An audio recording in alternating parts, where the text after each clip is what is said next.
हाँ, अब हम इस एपिसोड में आपको बताएंगे function of spleen. Function of spleen में number first, hemopoiesis. It is the main function of spleen. It plays an important role in the formation of blood. But when? Not after birth. During intrauterine life, it helps in the formation of blood. In hepatic stage, or you can say from 3rd month to 6th month of pregnancy or intrauterine life, along with liver, it forms the blood, and after birth it not play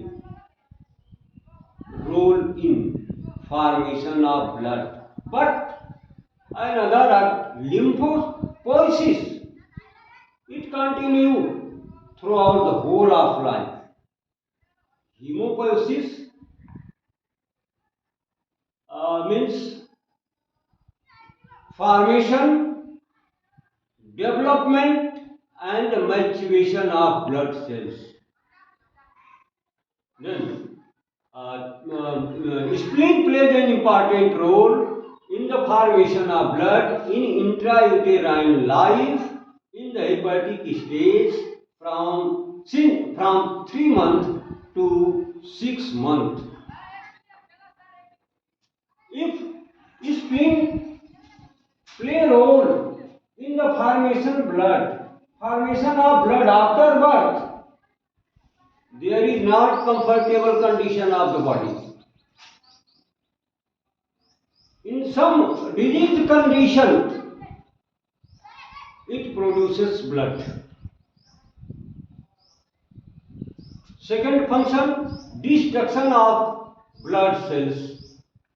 As you know already, spleen is known as graveyard. Why it is known as graveyard? Because after 20 days, after 20 days, RBCs undergo destruction. And this destruction of RBC takes place in the spleen. So spleen is known as graveyard of RBC. Number third, storage of blood. Spleen stores the blood. For what purpose? In some emergency conditions, when excess amount of RBC need our body, as like hypoxia or hemorrhage, when the amount of RBC decreased, then spleen plays an important role by releasing its reserved blood in the bloodstream. So it is plays an important role for the store of blood, which helps in some critical condition or need of the body, as like hemorrhage and hypoxia. Number 4, role of spleen in the defense. What is the role of spleen and how it plays an important role in the defense of the body? Spleen contains a number of macrophages and lymphocytes. As you know, filtration of the blood is done in the spleen by removing the microorganisms and so many other foreign bodies which are harmful for our body. These macrophages destroy them and destruct them by engulfing these foreign bodies or microorganisms, and thus they destruct those microorganisms and foreign bodies. which are harmful for our body, so it plays an important role. जैसा कि आप जानते हैं, spleen हमारे शरीर के लिए एक बहुत ही महत्वपूर्ण अंग है। तो इसके कुछ महत्वपूर्ण काम भी हैं जो हमारे जीवन के लिए बहुत ही आवश्यक हैं। तो स्प्लीन कैसे आपके लाइफ को सर्वाइव करने में मदद करती है, तो इसका एक मुख्य काम होता है हीमोपोइसिस, जिसका मतलब ब्लड सेल का निर्माण करना, डेवलपमेंट करना और उसको मैच्योरिटी तक पहुंचाना।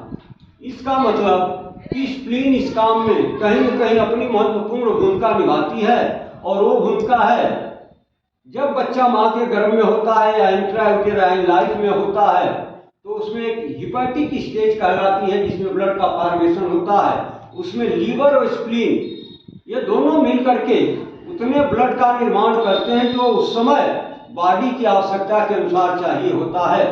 तो उसमें स्प्लीन का भी महत्वपूर्ण रोल होता है, जो गर्भ के या उस फीटस के लाइफ के तीसरे मंथ से लेकर के और छठवें मंथ तक ब्लड बनाने में महत्वपूर्ण भूमिका निभाती है। इसके बाद फिर स्प्लीन के अंदर ब्लड नहीं बनता है। अगर जन्म के बाद भी इसमें स्प्लीन में ब्लड बनता है तो समझिए कि हमारे जीवन के लिए सही नहीं है, वो किसी न किसी बीमारी के कंडीशन में ऐसा हो सकता है। अन्यथा सामान्य रूप से स्प्लीन जन्म के बाद ब्लड बनाने में कोई भूमिका नहीं निभाती है। अब दूसरा है डिस्ट्रक्शन ऑफ ब्लड सेल्स। जैसा कि आप पहले से जानते हैं, हमारे शरीर में आरबीसी की उम्र 120 दिन मानी जाती है, और ये आरबीसी या लाल रक्त कणिका जिसको आप बोलते हो, जब ये 120 दिन पुरानी हो जाती हैं तो इनका टूटना असंभव हो जाता है और ये अवश्य टूट जाती हैं।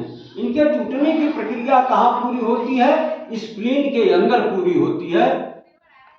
और जब ये टूटती हैं तो जो सेल के टूटने से कचरा बनता है, उस कचरा को कैसे साफ किया जाता है? तो वहाँ पर बहुत सारी लिम्फोसाइट्स या मैक्रोफेजेस पड़ी होती हैं जो इन सेल के कचरा को और छोटे छोटे उन माइक्रो ऑर्गेनिज्म को या किसी अन्य तरह का कोई फॉरेन बॉडी एंट्री कर गया है तो सबको ये डिस्ट्रॉय कर देती हैं और उनको भक्षण करके नष्ट कर देती हैं। इस तरह से ब्लड का फिल्ट्रेशन हो जाता है। और तीसरा काम है स्टोरेज ऑफ ब्लड।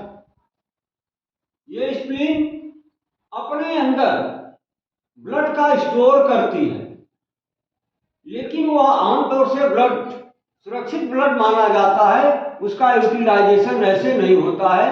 उसके यूटिलाइजेशन के लिए जब कोई ऐसी विषम परिस्थिति आती है, जैसे आपके बॉडी में ऑक्सीजन की कमी, जिसको आप इंग्लिश में हाइपोक्सिया बोलते हैं, या हेमोरेजिक कंडीशन, जैसे आदमी का एक्सीडेंट हो गया और बॉडी से काफ़ी मात्रा में ब्लड निकल गया, तो उस समय बॉडी में ब्लड की कमी, डिफिशियंसी महसूस की जाती है।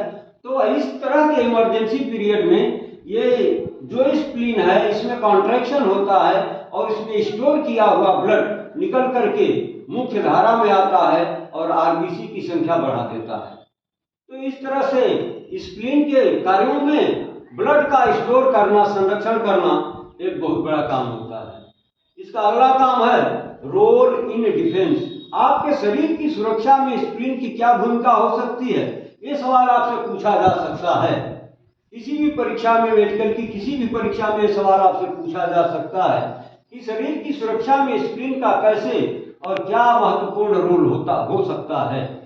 तो स्प्लीन के अंदर, जैसा कि आप जानते हैं, बहुत सारे माइक्रोफेजेस, लिम्फोसाइट्स पड़ी होती हैं। इसमें लगभग 25% टी लिम्फोसाइट और 15% लगभग बी लिम्फोसाइट पड़ी होती हैं, जिनका काम है, टी लिम्फोसाइट का काम है सेल मेडिएटेड इम्यूनिटी को स्ट्रांग करना।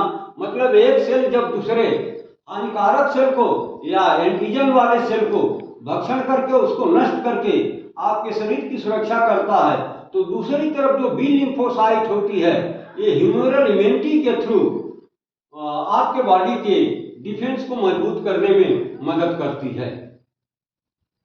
तो इस तरह से ये स्प्लीन के मुख्य कार्य जो आपके जीवन के लिए आवश्यक होते हैं समाप्त।